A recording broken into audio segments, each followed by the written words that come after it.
Albert Veksler, great to be with you again. Director of the Jerusalem Prayer Breakfast, and you have the 9th annual coming up in May. Thank you, Chris, for having me. Why is this one coming up so important and so strategic, given all the circumstances in the world today, and especially here in the Middle East? Well, we are living under this imminent threat of Iran becoming nuclear. We see all these difficult developments taking place, all around the world, of dictatorships trying to take over, radical Islam trying to penetrate into the democratic institutions of the world.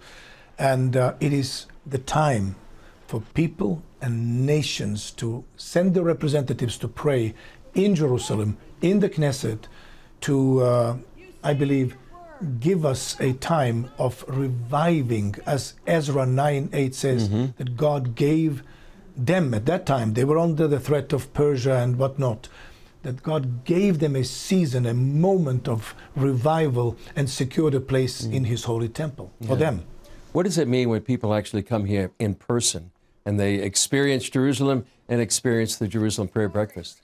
I believe it's nothing that one can actually experience similar to what one can experience while they come here, because experiencing Jerusalem and being in God's presence together with representatives of other nations, and we've had 60 to 70 nations represented throughout the years here in Jerusalem. It's something unique. It's biblical, because God's word tells us to pray towards the holy place here. There's things said by Solomon. God said to Solomon that his eyes and his ears will be here. Again, I know that God would hear prayer from Virginia, but there's something special about Jerusalem. Moreover, remember Daniel. Daniel, despite the threats to be thrown into the den of lions, was praying 3 times a day towards Jerusalem. Why? Because he had a revelation that 70 years of desolation of Jerusalem are ending. And so it was nothing automatic that brought on the steps or the set in motion the things that were about to happen. It was his prayer. And because of his prayer, he was persecuted. It was exactly the same time. It's interesting to notice. Daniel 9 and 6 are both during the first year of Darius, the king.